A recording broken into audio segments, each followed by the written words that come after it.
This is the Knit Weekend podcast, and today we are chatting about hits and misses of 2024. So if you want the tea all about what I loved and what I didn't, go grab your project and meet me back here.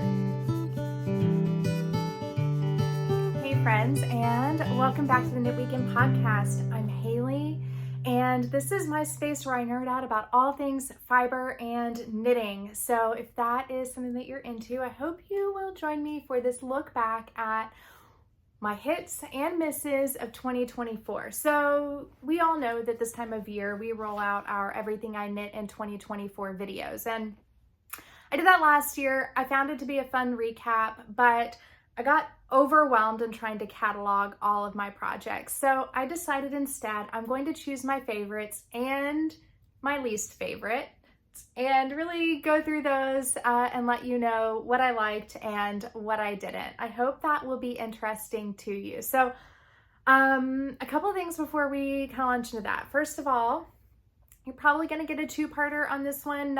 It'll be one part for you, two parts for me. So if there's a weird edit in the middle and I come back and I look different, it's because I have a timer set for 35 minutes. The reason for that is, and also the reason why you haven't seen me in a little while, is that since right after Thanksgiving, we've had some major health challenges with one of my immediate family members. I'm not going to share more because I have not asked that person's permission to spread that worldwide, but it just has meant that my focus has had to be on family. And so that's why I haven't been present in this space. So if things are a little more sporadic the next few months, then you will know why. But anyway, so we will kind of put that aside, but I just wanted to provide a little explanation of the maybe choppy podcast episode that you're going to get. Just trying to squeeze in things where I can, but we do have a doctor's appointment this morning that we need to get to. And it's a pretty important one where we're going to get lots of information, so can't miss that. But anyway, how about we start with the hits of 2024? So these are my projects that I've knit in 2024 that I loved for one reason or another, and I will share with you what those reasons are as we go along. Now, I am not going to go in depth about all the pattern specs, all the yarn specs, all that good stuff. You can find most of that in previous episodes.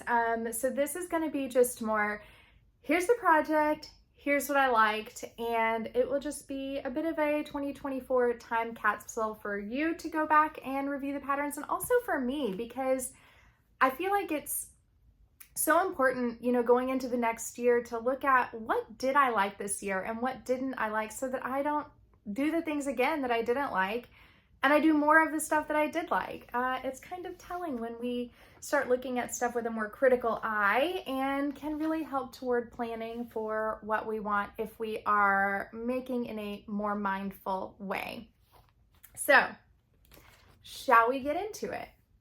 I think, and I do have a list written down here, so if I'm referring to those, that's why. But let's just start with what I am wearing. This is a very recent finished object, but it has gotten so much wear. This is my Bergman sweater. This is by Caitlin Hunter. I have knit this in Lana, their Merino, not rustic merino, their local merino, which is a little difficult to find now in the States. I think there's a possibility that they maybe aren't producing this yarn anymore. I don't know. But if you can find it, I highly recommend this yarn, and that is why I love this pattern so much, or this project so much. First of all, it's my first colorwork yoke sweater, which I said at the beginning of the year that was my goal, was to knit a colorwork yoke sweater. And guys, I did it before year end. I knit this. I thought this yarn choice and pattern pairing was really nice, and it has a fabulous fit. The yarn was really forgiving for a first time colorwork pattern, and that was a huge bonus for me. It is also very soft, very squishy, and the fit is like your favorite elevated sweatshirt. I've knit this pretty well to pattern, except I did adjust for a gauge issue, but I knit it to the pattern specs as far as size, you know, depth of yoke and width for what was recommended, but I just adjusted my number of stitches to accommodate my gauge. All in all, this is a fabulous fit. I did have to frog the body because I learned the hard way, as you may recall in the last episode, about making sure that my colorwork gauge and my plain stockinette gauge match. I lazy swatched, they did not match. I frogged the body to get rid of a bit of mushrooming, and I'm so happy I did because it looks fabulous. The sleeves do still have a bit of the mushrooming, but I kind of just decided that was acceptable for a sweatshirt vibe. So this was definitely a hit of 2024, and I would recommend this pattern and this yarn, frankly, to anybody. Moving along, and we are just kind of going to breeze through these, right? Because otherwise we'll be here like 8 hours. My next hit of 2024 is my Traveler's Cardigan. This is a very basic pattern drop shoulder cardigan by Ozetta, and I have knit mine in Plotulopi. The recommended yarn was Mancholopi, but I have Plotulopi in stash, so that's what I went with. Also, I love the hard wearing capability of Plotulopi. You will notice I have a couple things here going on. One, I have this contrast color band. That's because or contrast button band. That's because I was afraid I was going to run out of yarn. But actually, I have a lot of people tell me, oh, that's so cool. So, you know, that's how we did it. And the other thing is I've actually never put buttons on this cardigan. I do have the buttonholes, they're here, but I've just worn it open. It's just a kind of nice little throw over. And it's one that I go to when I'm measuring for drop shoulder projects now. So that's one reason why this is a hit for me. I love the fit of it. And I think once you find like a specific type of construction and you like the fit, you can refer back to that construction and, or you can refer back to that sweater for measurements for future projects, which has been really great to have that kind of reference in my wardrobe. It's just a really easy wear. There's nothing fussy about it. There's nothing complicated about it. It's just a great throw over. And I think it's one that's going to be pretty durable and last for a long time, being knit in Plotulopi. So that's one reason why I put it on my hits list for the year. Now the next item on the hits list is actually pretty unexpected, and this is the Nova scarf, and I don't recall who the designer is. I want to say it's Not Perfect Knit. I think it's Not Perfect Knit. Anyway, this is on my hits list because this was an unexpected wardrobe staple. This is a super long, little tiny skinny scarf that I knit in 25 grams of cashmere. I don't remember which cashmere yarn it is, but it's one of the little sport weight yarns that come in the little baby 25 grams. And I have worn this all throughout the year, which is why it kind of looks a little worse for wear. By the way, none of these projects have been gleaned. None of them have been reblocked. These are all just like how they're looking after they've been worn for a year. So maybe you will find value in that as well, right? Because we always see the projects when they're brand new. We never see them after they've had a little abuse and wear and tear. So that's what you're getting in this video. All the abuse, all the wear and tear on the knits. But I like to wear this a couple ways, and I'll wear it, you know, just kind of casually tied over like this, or I will do the full wrap all the way around if I want to be extra cozy and tuck it into my coat. So this one has been worn all year, ever since the spring when I knit it in, I think I knit it in March. It also knit up in like a weekend, so I have zero complaints about this project. It's kind of Sophie scarf-esque, but with a little extra eyelet yarn over details and a scalloped edge. And frankly, easier than the Sophie scarf because the eyelets and scallops really help you keep track of where you are, better than just a basic I-cord edge. So that is the Nova scarf. Now, one of the things that I wanted this year, I wanted to be one of those people who casually lounges about in their knitwear. I always see the Instagram photos of the people wearing the knitwear while in their pajama bottoms. And I'm like, who is knitting stuff to wear with their pajamas? And this year I want to be that girl. I wanted to be that girl who wore a sweater with her pajama bottoms or her casual pants. And I found just that in my Aperture Sweater. So this is a sweater by Alicia Plummer. And I have no doubt that people dress this up and wear it out because it's just a very basic piece. And I think you can do that very easily. But I have adopted this as my home sweater. This is the sweater that I throw on when I want to be cozy, when I wake up in the morning, or when I get home from work and I just want a hug. This is my hug in a sweater. I knit this in Noro Haunui yarn and knit it exactly to pattern with one exception. I've done a rolled edge on the collar, the cuffs, and the hemline. That's the only deviation that I've made from the pattern. Other than that, the pattern really nailed it. It's a great kind of basic, comforting knit all the way around. And yeah, I'm really pleased with this one. It's just a sweet one. And oh, when I was knitting this, I mentioned that I was really scared for how this was gonna pill because the yarn is so soft. And I will show you, okay, again, not gleaned, been wearing this on the regular, lots of just rolling around on the couch. Not really, that's awkward. Forget I said that. Lots of just like normal kind of lounging on the couch in this from time to time. And this is how the fabric has held up.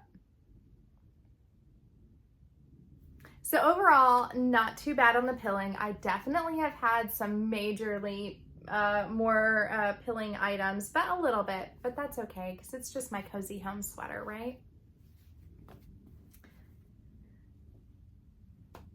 Okay, this was another dark horse surprise. And actually I am gonna credit Andrea from Knit LA with the reason that I still have this in my wardrobe, because she said, this is so good, you cannot gift this, you need to keep it. And she was right, and I did. So this is I'm calling it the Snope Shawl. Of course, all the spellings, as usual, would be down in the description on the video. But this is a great shawl by Shimizu, and I think for this one, what I loved about it was this unexpected shape. It's like a very organic triangle, very long, but this was the most fun to knit. It's just short rows back and forth, and then a little pop of an extra mohair on the side, and these great tassels. But what I really love about this project, frankly, it's the perfect shawl shape that you never knew you needed, that just wraps so beautifully and so easy. You know, sometimes with shawls, I find that they're just fussy and trying to figure out how to wrap them and how to style them. And this one, I don't know if she agrees or disagrees. And this one is anything but fussy. Okay, so on this channel, I have a co-host, Sweet Georgia Brown, otherwise known as Georgie. She sometimes shows up for filmings, sometimes shows up late, and sometimes shows up not at all. So she has made an appearance, and apparently you would like to have your voice heard too? Okay, anyway. Everybody says either put the cat away so she's not pestering you, or please introduce the cat, she's so cute. So I don't know which camp you fall in, but in this channel, we embrace the cat and we just accept her as part of the process. Anyway, so the Snope Shawl was just kind of an unexpected surprise. Never thought I would love it as much as I did, and I would fully knit myself a second one in a darker color to be more of a winter wardrobe kind of coordinate there. Yeah, okay. Just making sure she wasn't about to attack. I saw the little claws come out.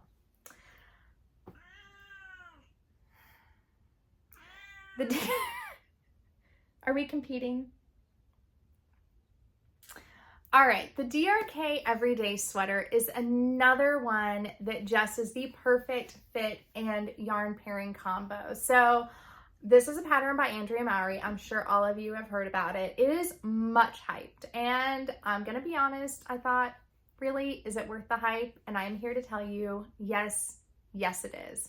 I have worn this so much through the late summer and the fall. Now it's pretty well in the closet for the winter because it is like a 3/4 length sleeve in my version. The original pattern has full length sleeves, but I was afraid of running out of yarn. And I've knit this in my Lavender and Lune Grulla Sport, which I picked up at a yarn festival in 2023. I was gonna say last year, but it's 2025 now, not 2024. And this is just a really, I mean, the name says it all, a really easy everyday sweater to wear, a wardrobe staple, and there's just no other way to explain it to you, to tell you why I love it so much. I can just wear it every day, and that's why it's named that way. It's a really basic circular yoke sweater, and I think it can be accomplished pretty well by any level of knitter out there. So that is definitely a hit for this year, and I do think I will probably cast on another one of these in 2025, just because it is such a versatile pattern. Maybe incorporate a little bit of color work into the yoke on that one too. 2 birds, 1 stone. We shall see. Now we are getting into the patterns that I loved based on execution. So these next patterns or projects were all ones that I took a little more time with. I did a lot of mid-project blocking. I did a lot of measuring. I definitely gauge swatched, and the results paid off. And so the first one that you have seen recently is the Snow Crocus sweater by Midori Hirose. What to say about this? I really wanted a classic cream cabled cardigan, and the Snow Crocus had been on my list since the beginning of time. Pretty much since I started knitting and I saw this sweater the first time on Ravelry, I saved it, and I've just been waiting for the time that I felt capable to cast it on. The pattern is a brain puzzle. There's no getting around that. And my gauge was unpredictable because the gauge swatch is offered in stockinette, and this of course is knitted mostly in cables. But I was able to kind of navigate that with a lot of trying on, mid-project blocking, and unfortunately some frogging. So I do have a bit of a mock neck, which I have learned this year is my favorite neckline to knit. Or to wear, not to knit. I mean, necklines are necklines when you knit them, but to wear. I love the fabric on the back of my neck, and I also think it's just more flattering for my petite stature than a full-on roll neck. The DRK Everyday Sweater, sorry, there's some crazy road noise out there that I don't know what that is. The DRK Everyday Sweater also has this mock neckline, and I am just embracing it. I did have somebody comment on a video that I did the neckline wrong, that it shouldn't be a mock neck, but I think it's my sweater. I don't knit it how I want to. But anyway, so this one is, like I said, just the perfect execution. I got exactly the fit that I was looking for, which was something a little more on the fitted side. I've had really oversized cable sweaters in the past and just not gotten a lot of wear out of them. In fact, I did gift one, my oversized Hirose sweater, because I frankly never wear it. So I did end up gifting that this year, and I feel pretty good about it. But I wanted something that I would wear and not gift. And so that's where this Snow Crocus came in.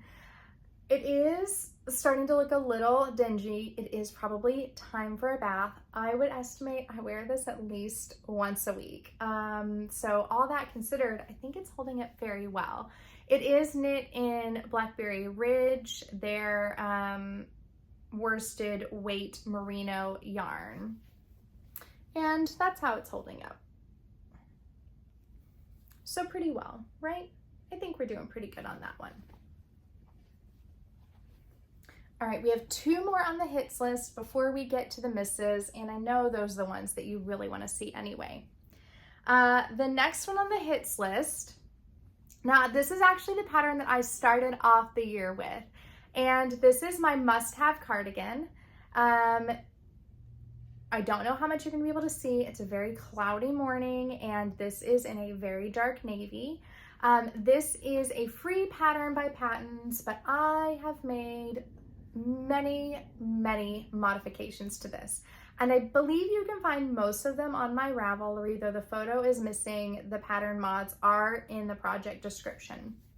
So while the rest of you all were suffering through the book club cardigan this fall, I had already suffered through my must-have cardigan at the beginning of the year, which is why I did not join you.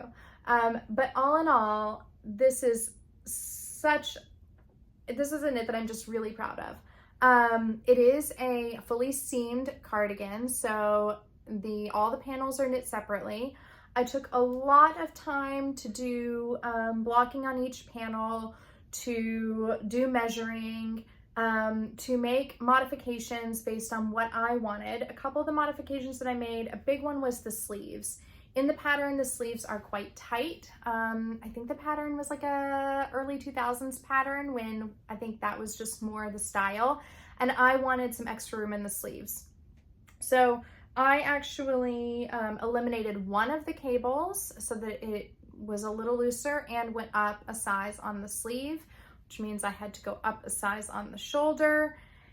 And then the other major modification that I made was to the button band. I did do a vertical button band instead of the horizontal one that the pattern featured, just for a more kind of modern look.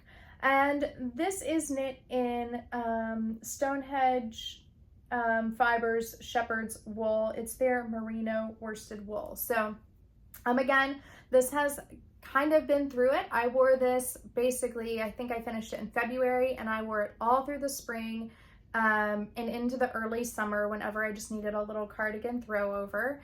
And I think it's held up reasonably well, all things considered.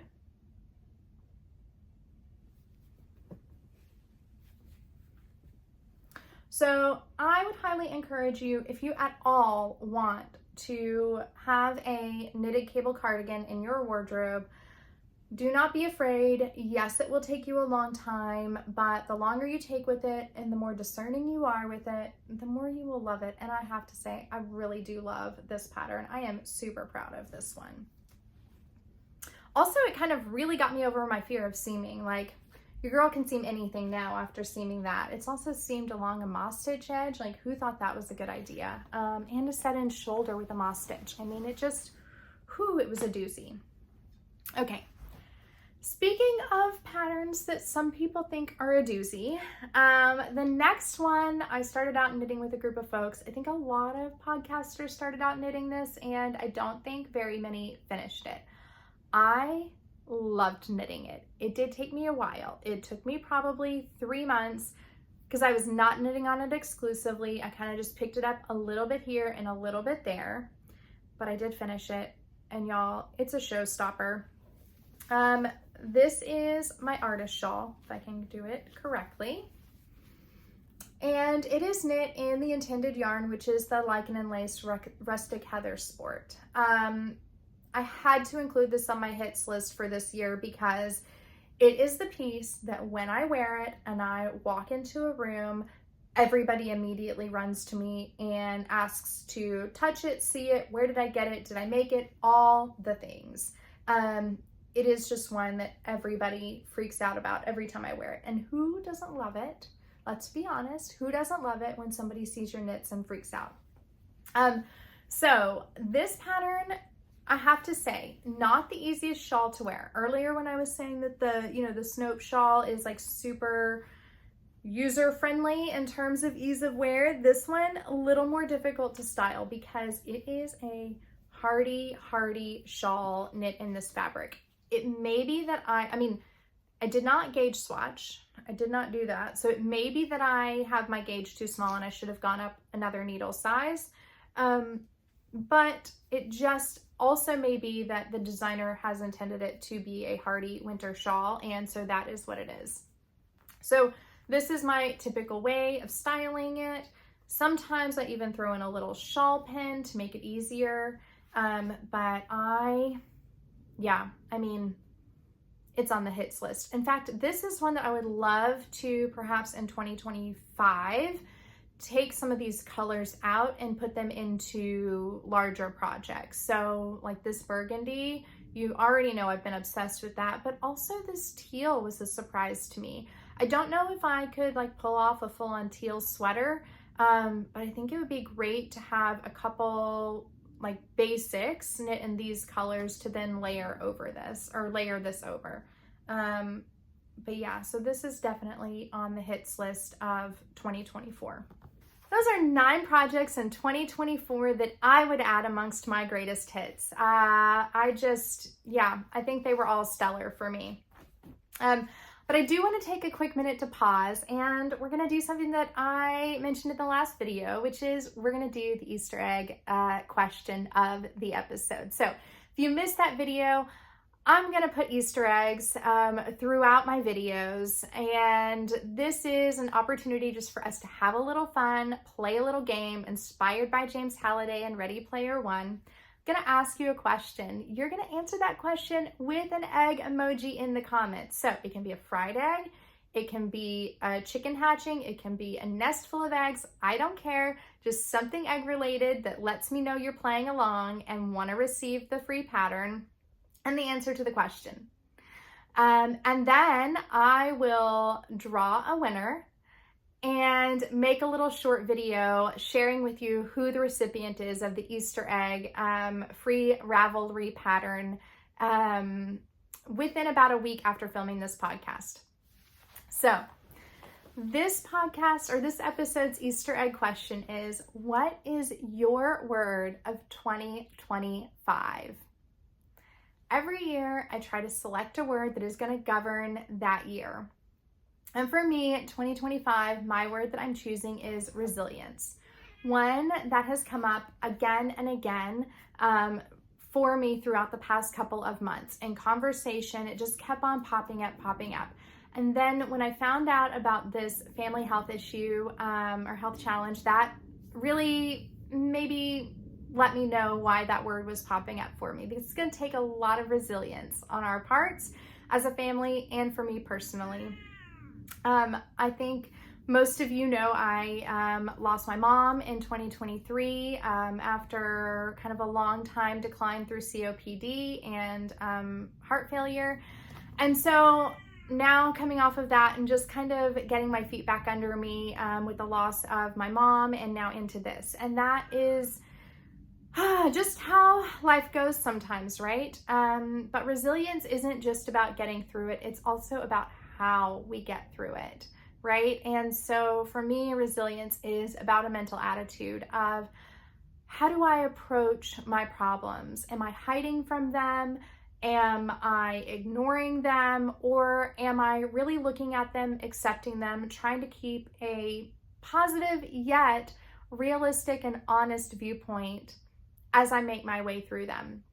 And tools for resilience, leaning on family, leaning on friends, taking time to give myself the space and kind of like space and permission to have a little time out, still have my knitting, still have my spinning, and lean on my craft to help me through these times as well. So anyway, my word of 2025 is resilience.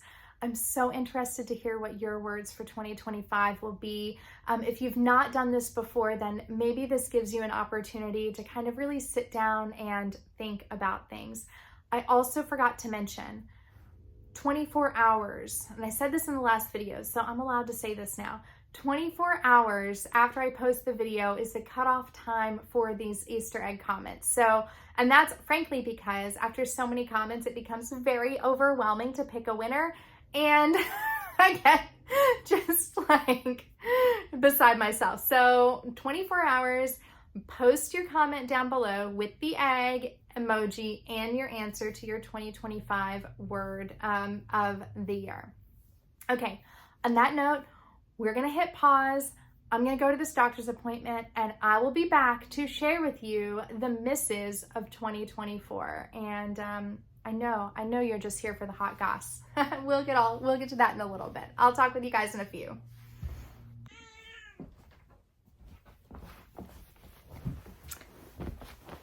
Okay, I am back for part 2 of the hits and misses of 2024. I just got back home from the doctor's appointment. We got a lot of good information. It feels very positive at this point, and we kind of now know what to expect over the next 6 months or so. So anyway, still gonna hold off sharing more details on what's going on until I can discuss in more depth with my family on what they are comfortable with. But anyway, let's get into my misses of 2024. I am proud to say I don't have as many. I only have 4 misses compared to 9 hits, and I think that's a pretty good ratio. So I will get into the small ones first.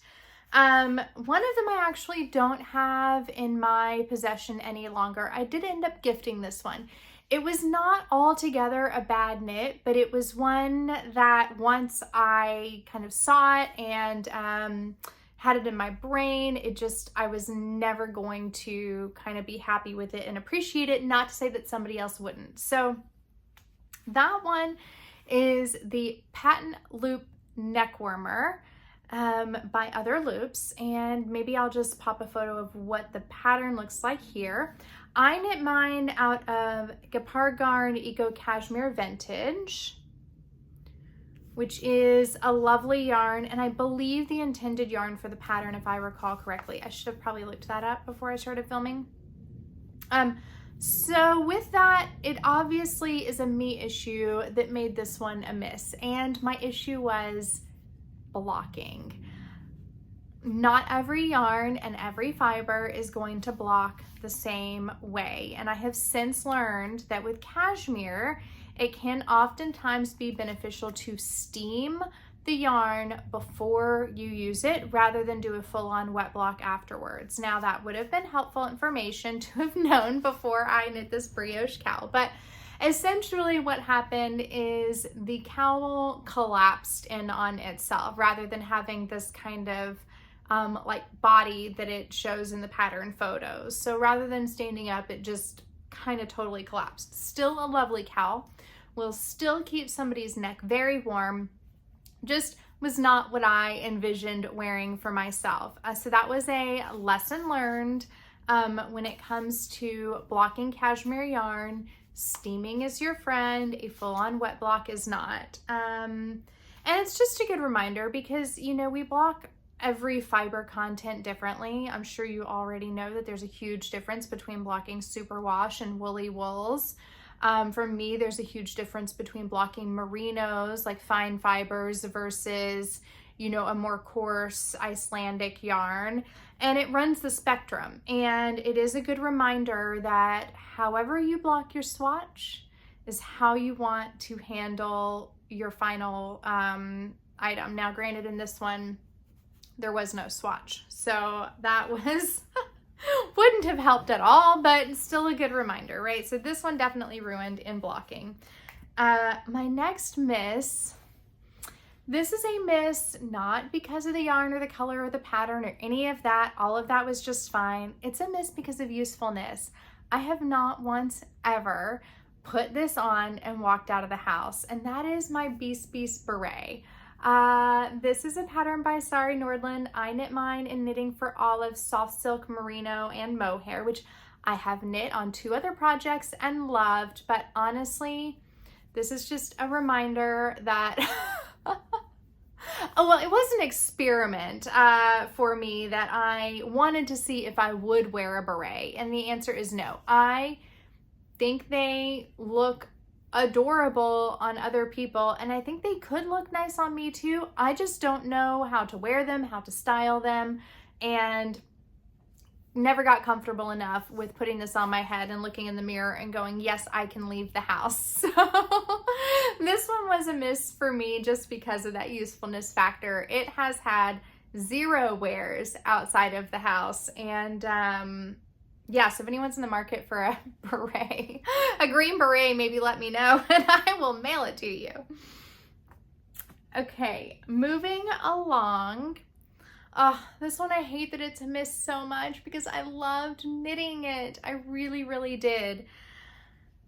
This is my Anthe shawl. This is a pattern, another shawl pattern by Natasha Hornby. And you know I love her patterns. So this is no fault of the pattern. In fact, if you want to give mosaic knitting a try and you don't want to have to deal with all the stitch pickups, you know, from something like the Lune shawl, I recommend this pattern. It was a great pattern. But for me, this is a miss for 2 reasons. One is my yarn choice.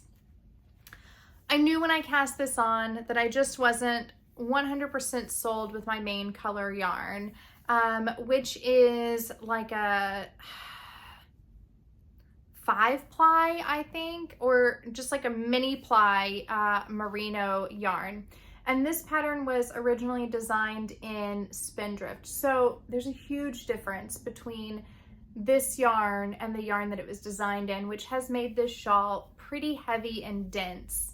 And just not, I think, what I exactly want in a shawl. The other thing is, I've learned that while I love all the elements of this shawl, a full-on crescent-shaped circular shawl is just maybe not for me. I really have a lot of difficulty styling this one, more so than the triangular shawls or the asymmetrical shawls, and definitely more than my mini scarves. So I just don't know that this shawl shape is one that is going to get as much wear for me in my wardrobe. That being said, I have worn this a few times. Sorry, I've got a camisole on under this and the straps keep on slipping down. I have worn this a few times, so it does still have a place in my wardrobe. If I were going to throw on like a black sweater, then I will throw this over it. So I'm not ready to give this one up yet. But but I'm not reaching for it on the regular because I want to wear it. I'm just reaching for it because I want something else to go, you know, and kind of jazz up my outfit a little bit. So I am going to call this one a miss for the year. What I did really love about this shawl though, the edge. I just love these little like picot bumps along the edge. I just think they are so sweet. So, would I reknit? Part of me wants to say yes with a different main color to see if I would wear it more, but part of me is also like, hey, you don't really like the shape of the shawl, and the shape of the shawl isn't going to change if you change the yarn. Anyway, so this one I am going to hang on to for now, and it may end up being gifted because it's still a lovely shawl. It's just not necessarily what I had in mind entirely. My final miss for 2024, and then we'll do some like reflections on what I learned and what I want to take into 2025 based on these. But my final miss for 2024, and this one is a bit of a hard pill to swallow for me, and that's because it was a test knit. I purchased the yarn specifically for the test knit, and I have never, not once, outside of my finished objects photos, worn this. So that is just the cold, hard truth of this cardigan. This is the Tides cardigan. Now, this pattern has not been released. I don't know if this pattern will ever be released. I would say there's a fairly good likelihood that it will not. In my knitting goals for 2024, I said I wanted to knit something fluffy and striped, and so this was what I chose. When I saw this test knit, I immediately signed up. But there are a couple things that I think went wrong here. And like I said, the designer has decided not to release the pattern after all. I think the major thing that for me that went wrong here, and you cannot tell this, nor if I were to show you my finished object photos, could you tell in the finished object photos, is that the back of the cardigan does not lay correctly. It does bow out on the back. Now, a lot of the other testers decided to accept that, and instead they installed elastic in the hemline to pull it in a little bit. But in my opinion, if I have no choice but to install elastic to make something fit, then the fit is off. Now, I'm not saying that I don't put a little elastic in a neckline if it starts to stretch out or something like that, but if it's the only way that I can avoid kind of a fit issue, then it's probably something else in the construction. I think there are two things in the construction that made this a miss for me. One is that this yarn has zero elasticity. Now, this is my first time working with this yarn. This is Sanda's Garn. They're brushed alpaca. So it's like a Aran weight brushed alpaca yarn, and it has no elasticity. Now, what that means is for things like cast-ons and bind-offs, you do want to kind of build in your own elasticity, and that can be done. I did it in the cuffs, I did it in the collar by using a tubular bind-off where you go down a couple needle sizes for your slip stitch setup rows. And that helps to kind of keep the bind-off or cast-on from being loosey-goosey. Now, this being a test knit, I followed the pattern exactly as directed. And so my hem is completely loosey-goosey. The pattern did not suggest to do this.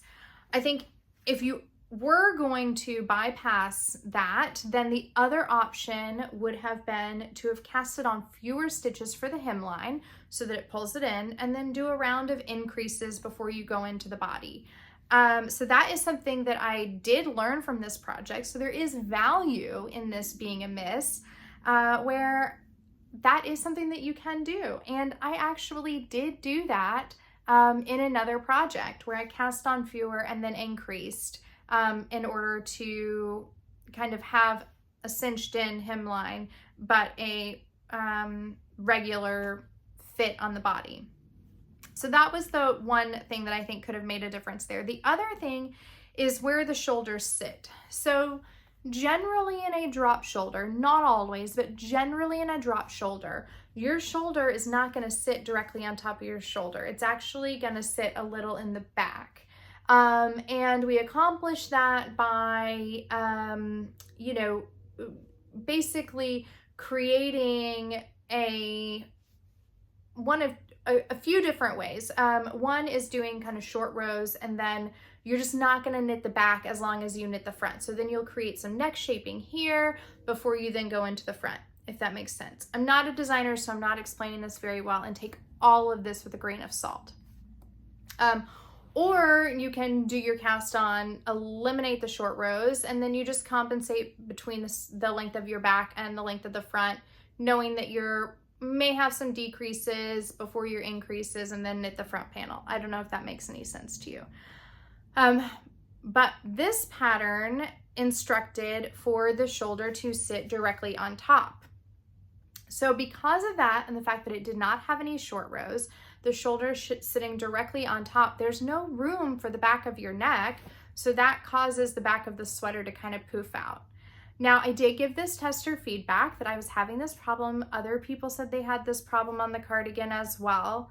And what we tried was to then lengthen the shoulder sections on the back to then make the neckline sit lower, and then lengthen the shoulder sections on the front a little bit also to give more room for the neckline.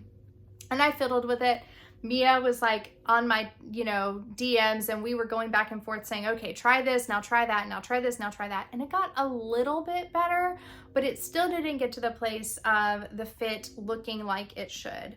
Now, I think one problem with this may have been the fact that this design was done as a pullover and not as a cardigan. So you probably would not have the same, so you probably would have had more tension on the bottom hem in a pullover as opposed to a cardigan. The cardigan test was a blind test, so nobody had seen the cardigan pattern knitted up. A sample had not yet been knitted in it.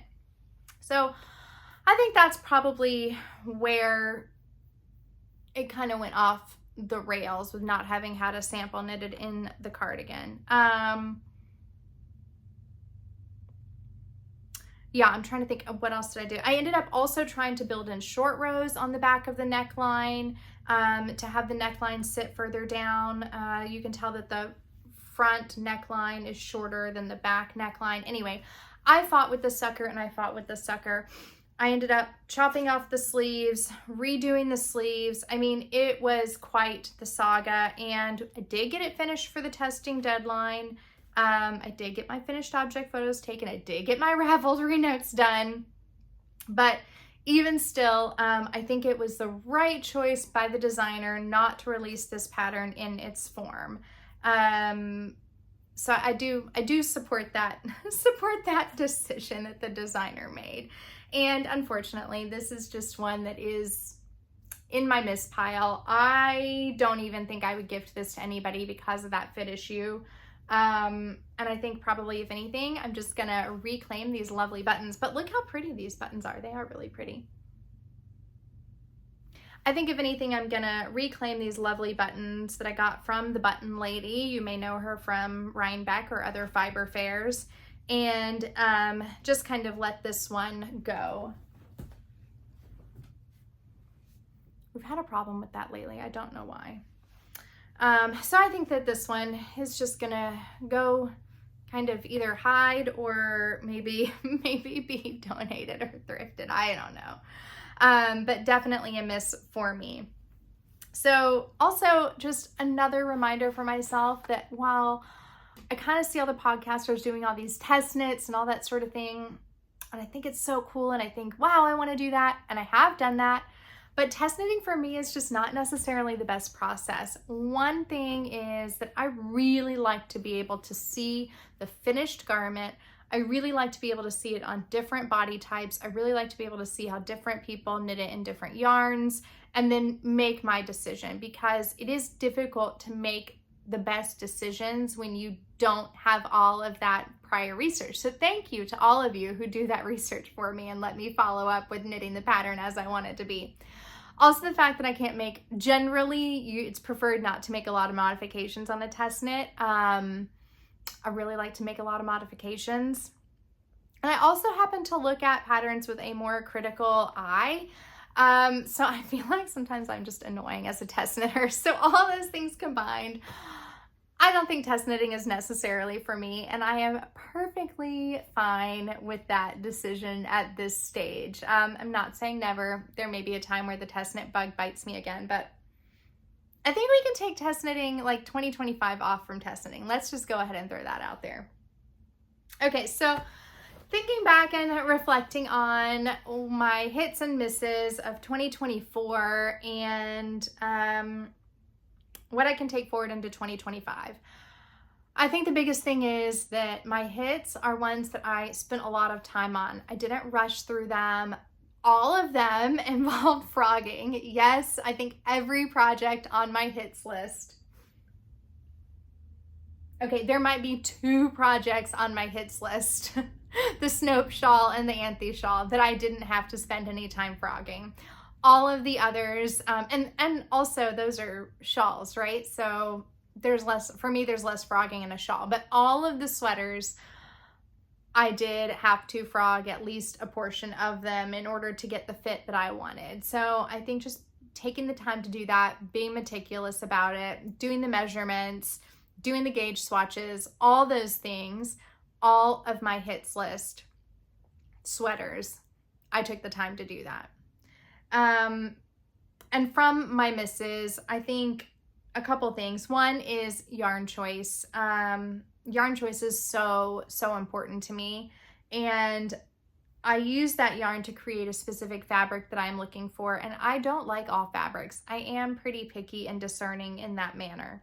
I do like a light, airy fabric. I don't like, generally speaking, something that is going to be too dense. And also just wearability. Like it's silly for me to knit something that I'm probably not going to wear. Oh, I wish. So much stuff looks so fun and looks so good on other people, but then I knit it for myself and I don't wear it. But all in all, I feel like we had a pretty successful 2024 in the knitting world here on this channel. And I look forward to kind of taking that forward into 2025 and seeing where I end up. We will do a WIP update. Spoiler alert, I have no finished objects from the last video. That's a lie. I have one finished object from the last video and it was an accessory, so that's why it doesn't really count in my brain. But I will definitely be sharing more about those with you. I am nearly finished with my totally tubular turtle tank. I just have to finish the bind off on the body on that. And the Boreas sweater, that one has not had a lot of work. I've gotten through the heavy mods, so we can talk about that next time. But the yarn cable combo is killing my elbow. So I have had a couple instances of over knitting on that and needed to dial it back a little bit. I also do have a new cast on. I have cast on my kind of first brioche garment. I've only knit a brioche accessory up until now. I have a love-hate relationship with brioche that we'll talk about later. It's more like brioche PTSD. All of that next time when we chat. For now, I guess the only last thing is a reminder to go leave your Easter egg comment in the comments below. That's going to be your word for 2025, and you want to do that within the next 24 hours after the video airs to be eligible for your free Ravelry pattern. As a reminder, I will never ask for any of your personal information. I will put up a short video that tells you to email me to claim the pattern, and we'll work it out from there. But for now, I guess I will just say thanks so much for spending time with me, and I look forward to doing it again soon.